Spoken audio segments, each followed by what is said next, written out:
Hello everyone, welcome to Indians academy. This is Sharath. So ഇന്ന് നമ്മൾ discuss ചെയ്യാൻ പോകുന്നത് ഒരു ഇമ്പോർട്ടൻറ്റ് എക്കണോമിക് ഇൻസ്റ്റിറ്റ്യൂഷനെ പറ്റിയിട്ടാണ്. വേറൊന്നുമല്ല, നമുക്കറിയാവുന്ന തന്നെയാണ് RBIനെ പറ്റിയിട്ടാണ് ഡിസ്കസ് ചെയ്യുന്നത്. എന്ന് പറഞ്ഞാൽ അറിയാലോ, റിസർവ് ബാങ്ക് ഓഫ് ഇന്ത്യനെ പറ്റിയിട്ടാണ്. അപ്പം ഈ നമ്മൾ ഏത് എക്സാം എടുത്താലും, അതായത് ഇപ്പം നമ്മൾ PSCന്റെ ഏത് എക്സാം എടുത്താലും ഈ എക്കണോമിക് ഏരിയാസിൽ നിന്ന് എല്ലാ വട്ടവും അല്ലെങ്കിൽ എല്ലാ എക്സാമിനും ഒരു ക്വസ്റ്റ്യൻ RBIനെ ബേസ് ചെയ്ത് നമുക്ക് ഉറപ്പാണ്. അതുകൊണ്ട് തന്നെ ഒരു മാർക്ക് നമുക്ക് ഉറപ്പിക്കാൻ പറ്റും. നമുക്ക് RBIന്റെ അല്ലെങ്കിൽ RBIനെ സംബന്ധിച്ചുള്ള ബേസിക് ആയിട്ടുള്ള ഫംഗ്ഷൻസും അതിന്റെ പ്രൊവിഷൻസും നമ്മൾ വൃത്തിയായിട്ട് പഠിക്കാന്നുണ്ടെങ്കിൽ നമുക്ക് എന്തായാലും നമുക്ക് ഒരു മാർക്ക് നമുക്ക് ഉറപ്പിക്കാനായിട്ട് പറ്റും. അപ്പൊ നമുക്ക് ഡീറ്റെയിൽ ആയിട്ട് RBIന്റെ ബേസിക് ഫംഗ്ഷൻസും അല്ലെങ്കിൽ അത് എങ്ങനെ രൂപീകരിച്ചു അല്ലെങ്കിൽ എങ്ങനെ എസ്റ്റാബ്ലിഷ് ചെയ്തു എന്നുള്ള കാര്യങ്ങളൊക്കെ നമുക്ക് ഡീറ്റെയിൽ ആയിട്ട് നോക്കാം. അപ്പം RBI എന്ന പേര് എന്ന് പറയുന്നത് എന്താണ്? Reserve bank of India. അപ്പം ഇന്ത്യയുടെ സെൻട്രൽ ബാങ്ക് എന്നാണ് RBI നമ്മൾ വേറെ പേരിട്ട് വിളിക്കുന്നത്, അല്ലെ? അപ്പം ചോദിക്കാറുണ്ട്, വിച്ച് ഓഫ് ദി ഫോളോയിങ് എന്ന് പറഞ്ഞിട്ട് ഒരു ഫംഗ്ഷൻസ് എന്ന പോലെയൊക്കെ ചോദിക്കാറുണ്ട്. It is also known as the central bank of India എന്നൊക്കെ പറഞ്ഞിട്ട് ഡിഗ്രി പ്രിലിംസിനൊക്കെ ക്വസ്റ്റ്യൻസ് ചോദിച്ചിട്ടുണ്ട്. അപ്പം RBI എന്ന് പറയുന്നതിനെ തന്നെയാണ് എന്തെന്ന് പറയുന്നത്? സെൻട്രൽ ബാങ്ക് ഓഫ് ഇന്ത്യ എന്ന് പറയുന്നത്. ഇനി ഈ ഒരു ആശയം, അതായത് ഈ സെൻട്രൽ ബാങ്ക് ഓഫ് ഇന്ത്യ എന്ന് പറയുന്ന ആശയം എവിടെ നിന്ന് രൂപീകരിച്ചു വന്നു അല്ലെങ്കിൽ എവിടെ നിന്നാണ് ഉത്ഭവിച്ചു വന്നത് എന്ന് പറഞ്ഞിട്ട് നമുക്ക് ചോദിക്കാറുണ്ട്. അപ്പൊ മനസ്സിലാക്കേണ്ട കാര്യം, അതായത് ഈ 1926 അതായത് വർഷം ശ്രദ്ധിക്കുക, 1926 royal commission on currency and finance എന്ന് പറഞ്ഞൊരു കമ്മീഷൻ രൂപീകരിച്ചു. ഈ കമ്മീഷൻ രൂപീകരിച്ചത് വേറെ ആരുമല്ല, നമുക്കറിയാം. 1926 ഇവിടെ ആരാ ഉള്ളത് നമുക്കറിയാം. ആരാണ്? ബ്രിട്ടനാണ് ഉള്ളത്, അല്ലെങ്കിൽ ബ്രിട്ടീഷുകാരാണ് ഇവിടെയുള്ളത്, അല്ലെ? അപ്പം ബ്രിട്ടീഷുകാർ രൂപീകരിച്ച ഒരു കമ്മിറ്റിയാണ് എന്തെന്ന് പറയുന്നത്? Royal commission on currency and finance എന്ന് പറയുന്നത്. അപ്പം ഇതിനെ നമ്മൾ വേറെ രൂപേണ പറയാറുണ്ട്. അതായത് ഇതിന് പറയുന്ന വേറൊരു പേരാണ് എന്തെന്ന് പറയുന്നത്?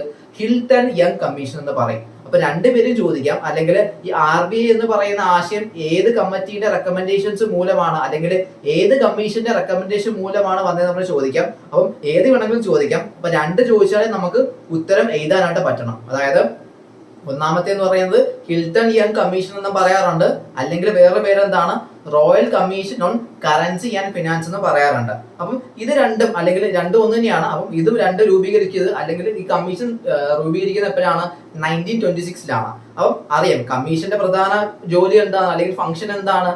ഒരു റിപ്പോർട്ട് തയ്യാറാക്കി ഏത് ഗവൺമെന്റ് ആണോ അവരെ അപ്പോയിന്റ് ചെയ്തത് അവരെ ഏൽപ്പിക്കുക, അതാണ് ഉദ്ദേശിക്കുന്നത്, അല്ലെ?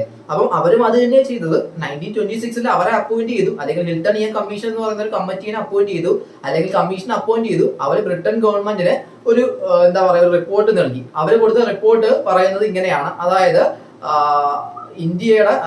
ഇന്ത്യയുടെ ഫിനാൻഷ്യൽ പ്രശ്നങ്ങൾ അല്ലെങ്കിൽ ഇന്ത്യയുടെ ബാങ്കിനെ മൊത്തത്തിൽ നിയന്ത്രിക്കാൻ വേണ്ടിയിട്ട് ഇന്ത്യക്ക് ഒരു ബാങ്ക് വേണം, അല്ലെങ്കിൽ ഇന്ത്യക്ക് ഒരു സെൻട്രൽ ബാങ്ക് വേണം, അല്ലെങ്കിൽ ഏറ്റവും തലപ്പത്തിരിക്കാനായിട്ട് ഒരു ബാങ്ക് വേണം. അതിനായിട്ട് RBI എന്ന് പറയുന്ന ആശയം രൂപീകരിക്കണം, അല്ലെങ്കിൽ RBI എന്ന് പറയുന്ന ഒരു സെൻട്രൽ ബാങ്ക് രൂപീകരിക്കണം എന്ന് പറയുന്ന ആശയം മുന്നോട്ട് വെച്ചു.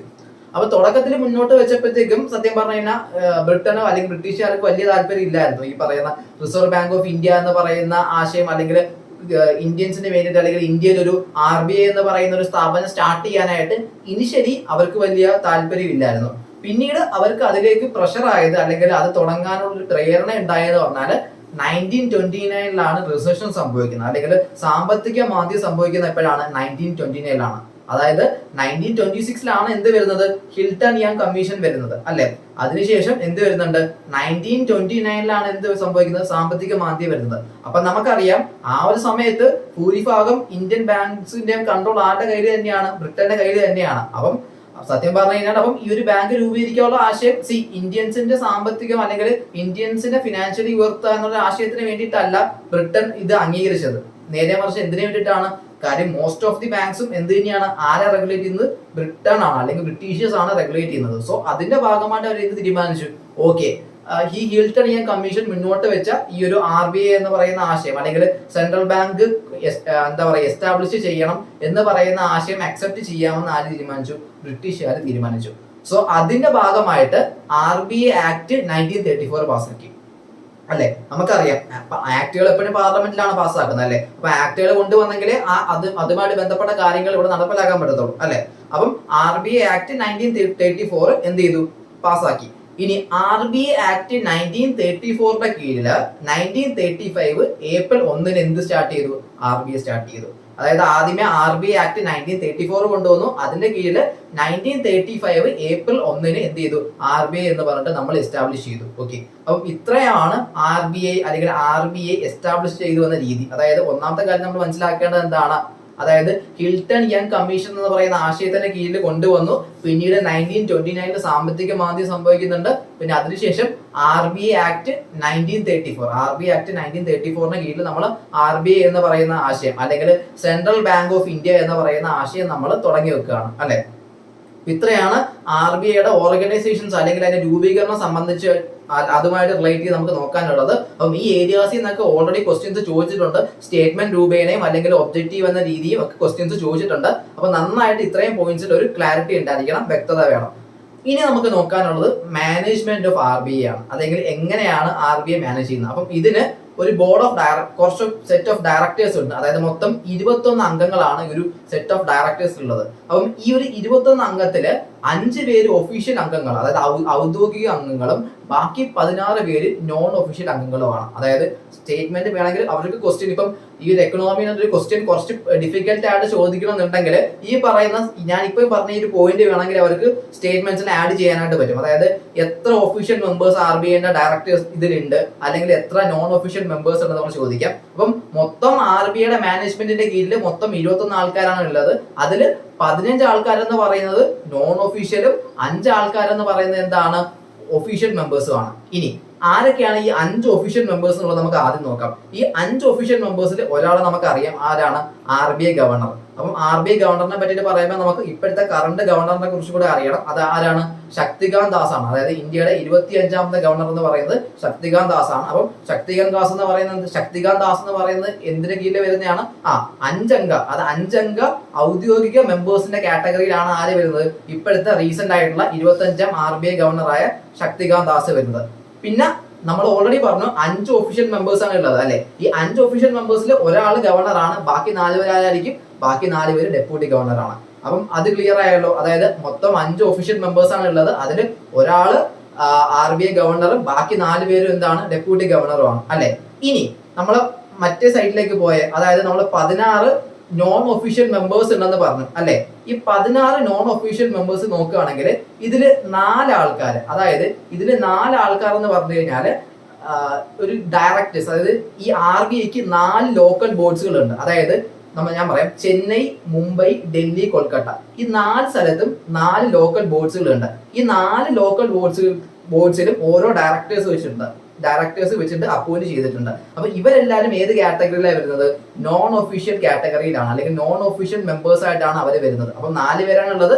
4 ലോക്കൽ ബോർഡ്സിലും 4 ഡയറക്ടേഴ്സ് ഉണ്ട്. ഇനി എവിടെയൊക്കെയാണ് ഈ 4 ലോക്കൽ ബോർഡ്സ് വരുന്നത്, ഡൽഹി, മുംബൈ, ചെന്നൈ, കൊൽക്കത്തയിലാണ് വരുന്നത്. പിന്നെ ശ്രദ്ധിക്കേണ്ട കാര്യം, RBIന്റെ ഹെഡ് ക്വാർട്ടേഴ്സും എവിടെയാണ് വരുന്നത്, മുംബൈയിലാണ് വരുന്നത്. അതായത് RBIയിൽ അല്ലെങ്കിൽ മുംബൈയിൽ നോക്കുകയാണെങ്കിൽ ഒരു ലോക്കൽ ബോർഡ് ഉണ്ട്, അതേപോലെ തന്നെ RBIയുടെ ഹെഡ് ക്വാർട്ടേഴ്സും എവിടെ തന്നെയാണ് വരുന്നത്, മുംബൈയിൽ തന്നെയാണ് വരുന്നത്. അപ്പൊ രണ്ടും അങ്ങോട്ടും ഇങ്ങോട്ട് മാറിപ്പോയത്. മുംബൈയിൽ തന്നെ ലോക്കൽ ബോർഡും ഉണ്ട്, അതേപോലെ തന്നെ എന്താണ്, RBIന്റെ ഹെഡ് ക്വാർട്ടേഴ്സും ലൊക്കേറ്റ് ചെയ്തിരിക്കുന്നത് എവിടെ തന്നെയാണ്, മുംബൈയിൽ തന്നെയാണ് ഉള്ളത് അല്ലെ. അപ്പം നമ്മൾ 4 ആൾക്കാരെ പറഞ്ഞു, അതായത് മൊത്തം 16 ആൾക്കാരുണ്ടെന്ന് പറഞ്ഞു, അതിൽ 4 ആൾക്കാരെ പറഞ്ഞു. ഇനി 10 ആൾക്കാരെന്ന് പറയുന്നത് പറഞ്ഞാൽ, അതായത് ഗവൺമെന്റ് അപ്പോയിന്റ് ചെയ്യുന്ന ആൾക്കാരായിരിക്കും. അത് മനസ്സിലായില്ല. അതായത് ഗവൺമെന്റ് അപ്പോയിന്റ് ചെയ്യുന്ന മെമ്പേഴ്സ് ആണ്, അല്ലെങ്കിൽ ഗവൺമെന്റ് നോമിനേറ്റ് ചെയ്യുന്ന ആൾക്കാരാണ് 10 മെമ്പേഴ്സ്. അത് ആര് വേണമെങ്കിലും ആവും, അത് എടുത്ത് പറയുന്നില്ല. 10 ഗവൺമെന്റ് നോമിനേറ്റ് ചെയ്യുന്ന മെമ്പേഴ്സ് എന്നേ പറയുന്നുള്ളൂ. ഇനി 2 ആൾക്കാരും കൂടി ഉണ്ട്. 2 ആൾക്കാരെന്ന് പറയുന്നത് ഗവൺമെന്റ് ഒഫീഷ്യൽസ് ആണ്. അതായത് മൊത്തം 16 പേര് എടുക്കുകയാണെങ്കിൽ 4 പേര് ലോക്കൽ ബോർഡിന്റെ ഡയറക്ടേഴ്സും ബാക്കി 10 പേരെന്ന് പറയുന്നത് ഗവൺമെന്റ് നോമിനേറ്റ് ചെയ്യുന്ന ആൾക്കാരും, അവസാനത്തെ 2 ആൾക്കാരെന്ന് പറയുന്നത് ഗവൺമെന്റ് ഒഫീഷ്യൽസുമാണ്. അപ്പം ഇത്രയും സെറ്റ് ഓഫ് ആൾക്കാർ ചേരുന്ന ഒരു 21 മെമ്പേഴ്സ് ആണ് RBIന്റെ മാനേജ്മെന്റ്.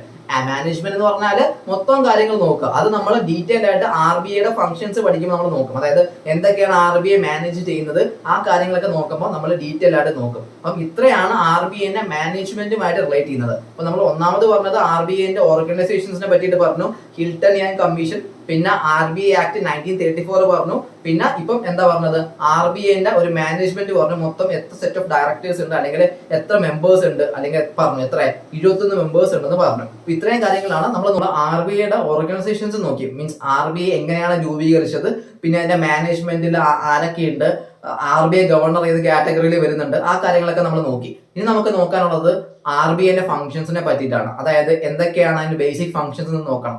ഒന്നാമത്തെ പോയിന്റ് എന്ന് പറഞ്ഞാൽ അതായത് ഇഷ്യൂർ ഓഫ് നോട്ട്സ് അല്ലെങ്കിൽ ഇഷ്യൂർ ഓഫ് കറൻസി നോട്ട്സ്.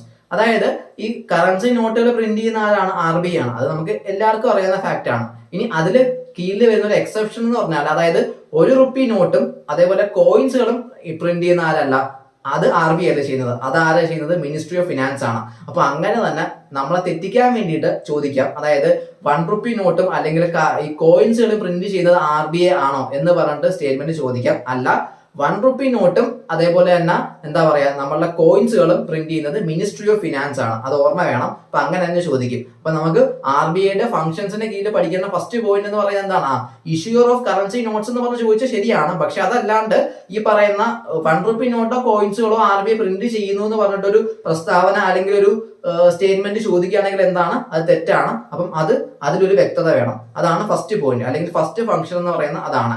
ഇനി രണ്ടാമത്തെ പോയിന്റ് എന്ന് പറഞ്ഞാൽ എന്താണ്, ബാങ്കേഴ്സ് ഓഫ് ബാങ്ക് എന്ന് പറയും. അതായത് RBIന്റെ രണ്ടാമത്തെ ഫംഗ്ഷൻ ആണ് ബാങ്കേഴ്സ് ഓഫ് ബാങ്ക്. എന്താണ് ബാങ്കേഴ്സ് ഓഫ് ബാങ്ക് എന്ന് പറഞ്ഞാൽ, അതായത് നമുക്കറിയാം RBIന്റെ താഴെ കുറെ ബാങ്കുകളുണ്ട്. നമുക്കറിയാം SBI അല്ലെങ്കിൽ HDFC ബാങ്ക് അല്ലെങ്കിൽ സഹകരണ ബാങ്കുകളുണ്ട്, ഷെഡ്യൂൾഡ് ബാങ്കുകളുണ്ട്, കോപ്പറേറ്റീവ് ബാങ്ക്സുകൾ, അങ്ങനെ ഒരുപാട് ബാങ്കുകളുണ്ട്. അപ്പം ഇവർക്കല്ല, അപ്പം നമുക്ക് കാശിന് ആവശ്യം ഉണ്ടെങ്കിൽ നമുക്ക് ബാങ്ക്സിനെ അപ്രോച്ച് ചെയ്യാൻ പറ്റും. അതേപോലെ തന്നെ ഇപ്പം ബാങ്കിന് എന്തെങ്കിലും ഒരു ആവശ്യം വന്നു കഴിഞ്ഞാൽ അവർ അപ്രോച്ച് ചെയ്യുന്ന ആരെയായിരിക്കും, അവർ അപ്രോച്ച് ചെയ്യുന്നത് അവരുടെ മേളിലുള്ള ഏറ്റവും അപ്പെക്സ് അതോറിറ്റി ആയിട്ടുള്ള RBIനെ ആയിരിക്കും. അല്ലെങ്കിൽ സെൻട്രൽ ബാങ്ക് എന്നറിയപ്പെടുന്ന നമ്മൾ ഹിൽട്ടൺ യങ് കമ്മീഷന് കീഴിൽ രൂപീകരിച്ച സെൻട്രൽ ബാങ്ക് എന്നറിയപ്പെടുന്ന RBIനെയാണ് അവർ അപ്രോച്ച് ചെയ്യുന്നത്. സോ അതുകൊണ്ടാണ് അതിനെ എന്തെന്ന് പറയുന്നത്, അല്ലെങ്കിൽ RBIയുടെ ഫംഗ്ഷൻസിൽ നമ്മൾ രണ്ടാമത് എന്ത് പറയുന്നത്, ബാങ്കേഴ്സ് ഓഫ് ബാങ്ക് എന്ന് പറയുന്നത്.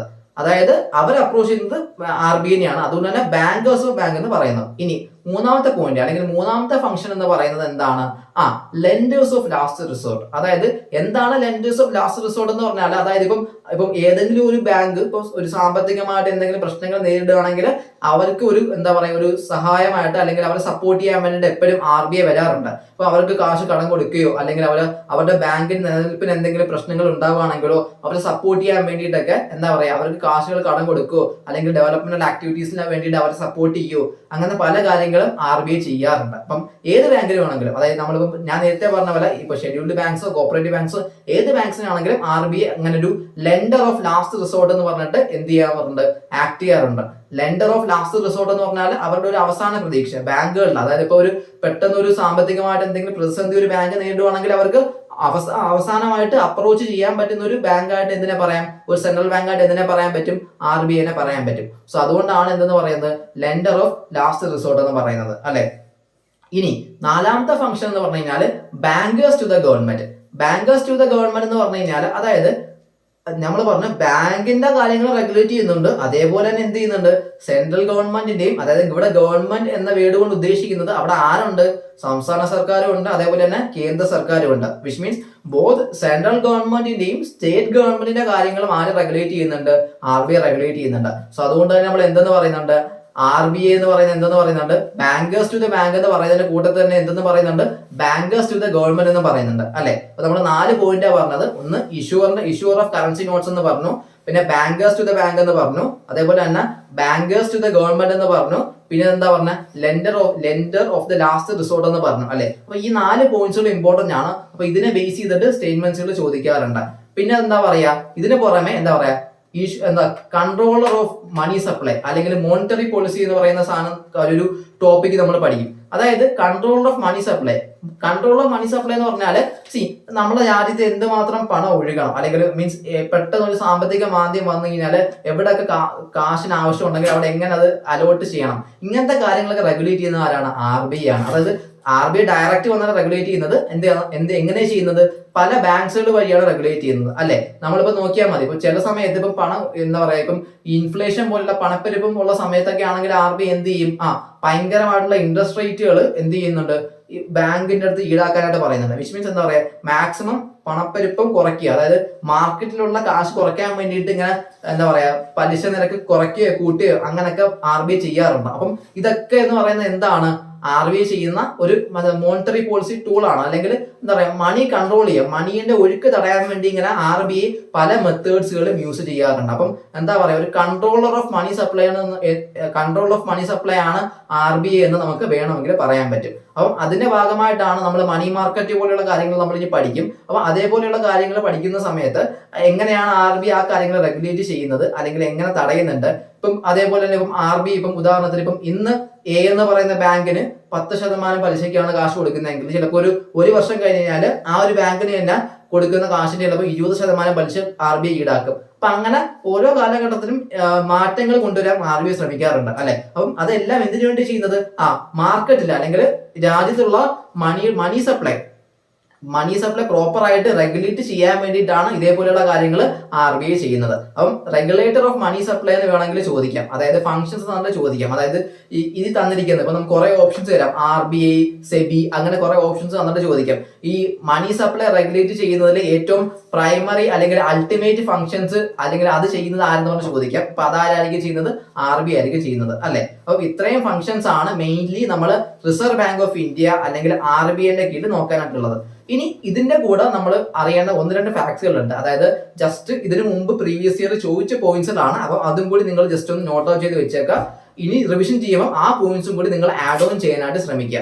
ഒന്നാമത്തെ പോയിന്റ് എന്ന് പറഞ്ഞാൽ അതായത് ഈ RBI ഫോം ചെയ്ത സമയത്ത് RBIയുടെ ഗവർണർ ആരായിരുന്നു, അതായത് ഓസ്ബോൺ സ്മിത്ത് ആയിരുന്നു. അതായത് 1935 നമ്മൾ പറഞ്ഞു, 1935 1935 മുതൽ 1937 വരെ, അതായത് ഫോർമേഷൻ ചെയ്ത സമയത്ത് RBIയുടെ ഗവർണർ ആരെന്ന് പറഞ്ഞ് ചോദിച്ചിട്ടുണ്ടായിരുന്നു. അപ്പൊ ഒരു വ്യക്തത വേണം, ആരാണ്, ഓസ്ബോൺ സ്മിത്ത് ആണ് RBIയുടെ ഗവർണറായിട്ട് ഉണ്ടായിരുന്നത്. ഇനി അതേപോലെ തന്നെ ഇന്ത്യയിൽ നിന്നുള്ള ആദ്യ ഗവർണർ ആരാണ്, ഇന്ത്യയിൽ നിന്നുള്ള ആദ്യ ഗവർണർ ആരെന്ന് പറഞ്ഞ് ചോദിച്ചിട്ടുണ്ട്. ഇന്ത്യയിൽ നിന്നുള്ള ആദ്യ ഗവർണർ എന്ന് പറയുന്ന ആരാണ്, CD ദേശ്മുഖ് ആണ്. അപ്പം ഫോർമേഷൻ ചെയ്ത സമയത്തുള്ള ഫസ്റ്റ് ഗവർണർ എന്ന് പറയുന്നത് ആരാണ്, ഓസ്ബോൺ സ്മിത്ത് ആണ്. അതല്ല ഇന്ത്യയിൽ നിന്നുള്ള ആദ്യ ഗവർണറിനെ പറ്റി ചോദിക്കുകയാണെങ്കിൽ ആരാണ് പറയുന്നത്, CD ദേശ്മുഖ് ആണ്. അപ്പൊ ഈ 2 പോയിന്റ്സിലും ഒരു വ്യക്തത വേണം. ഇനി അതിന്റെ കൂടെ തന്നെ നമ്മൾ സ്റ്റാർട്ടിങ്ങിൽ ഫോർമേഷൻ ചെയ്ത സമയത്ത് തന്നെ ഈ നമ്മൾ നേരത്തെ RBIയുടെ ഫംഗ്ഷൻസ് പറഞ്ഞ ഒരു ഇഷ്യൂർ ഓഫ് കറൻസി നോട്ട്സ് എന്ന് പറയുന്ന പരിപാടി സ്റ്റാർട്ട് ചെയ്തിട്ടില്ല. അത് സ്റ്റാർട്ട് ചെയ്തത് ഈ പറയുന്ന ഓസ്ബോൺ സ്മിത്ത് കഴിഞ്ഞിട്ട് വന്ന ജെയിംസ് ടെയ്ലർ ഗവർണർ ആയിരിക്കുന്ന സമയത്താണ് എന്ത് സ്റ്റാർട്ട് ചെയ്യുന്നത്, ഈ പറയുന്ന ഇഷ്യൂർ ഓഫ് കറൻസി നോട്ട്സ് എന്ന് പറയുന്ന ഫംഗ്ഷൻസ് സ്റ്റാർട്ട് ചെയ്യുന്നത്. അപ്പം അങ്ങനെ ചോദിക്കാറുണ്ട്, ഈ ഇഷ്യൂർ ഓഫ് കറൻസി നോട്ട്സ് എന്ന് പറയുന്നത് സ്റ്റാർട്ട് ചെയ്തത് ഏത് RBI ഗവർണറിന്റെ കീഴിലാണ്.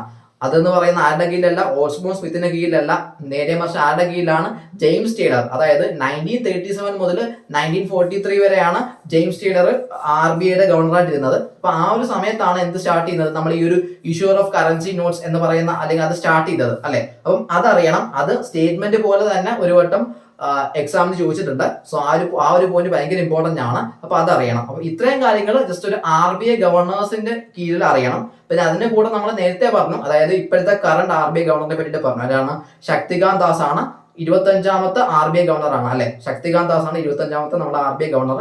സോ പുള്ളിക്കാരന്റെ പേരും കൂടെ നോട്ട് ഡൗൺ ചെയ്ത് വെച്ചേക്കാം. സോ ഇനി വരുന്ന LD എക്സാംസിനൊക്കെ മീൻസ് അതിനെ ബേസ് ചെയ്തിട്ട് ക്വസ്റ്റ്യൻസ് ചോദിക്കാം. അതായത് ഒന്നെങ്കിൽ ഈ പറയുന്ന RBIയുടെ ഫംഗ്ഷൻസ് ആണ് ഏറ്റവും കൂടുതലും തവണ റിപ്പീറ്റ് ചെയ്ത് ചോദിച്ചിട്ടുള്ളത്. പിന്നെ അതേപോലെ തന്നെ ഈ പറയുന്ന സ്റ്റേറ്റ്മെന്റ്സ് അത് തന്നിട്ട് ഇതിൽ ഏതൊക്കെയാണ് ഫംഗ്ഷൻസ് എന്ന് പറഞ്ഞ് ചോദിക്കാം.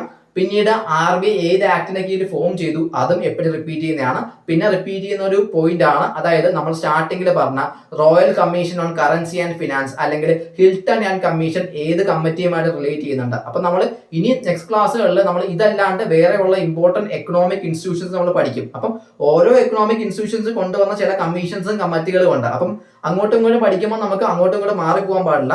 ഒരു പ്രോപ്പർ ആയിട്ടുള്ള ക്ലാരിറ്റി വേണം, വ്യക്തത വേണം. അപ്പം ഇത് കൊണ്ടുവന്നത് ഏത് കമ്മീഷന്റെ കീഴിലാണ്, ഹിൽട്ടൺ യങ് കമ്മീഷന്റെ കീഴിലാണ് കൊണ്ടുവന്നത്. അപ്പം ഇത്രയും പോയിന്റ്സ് പ്രോപ്പർ ആയിട്ട് അറിഞ്ഞു കഴിഞ്ഞാൽ നമുക്ക് മീൻസ് RBI നിന്ന് അല്ലെങ്കിൽ RBI എന്ന് പറയുന്ന ടോപ്പിക്കിൽ നിന്ന് എങ്ങനെ സ്റ്റേറ്റ്മെന്റ്സ് വന്നു കഴിഞ്ഞാൽ നമുക്ക് കറക്റ്റ് ചെയ്യാൻ പറ്റും. അപ്പോൾ ഇത്രയും പോയിന്റ്സ് നിങ്ങൾ നന്നായിട്ട് നോക്കാം. ഓക്കെ, അപ്പോൾ നെക്സ്റ്റ് ടോപ്പിക്ക് നമുക്ക് നെക്സ്റ്റ് ഒരു എക്കണോമിക് ഇൻസ്റ്റിറ്റ്യൂഷൻസിന്റെ ഒരു വീഡിയോ ആയിട്ട് കാണാം. Okay, thank you.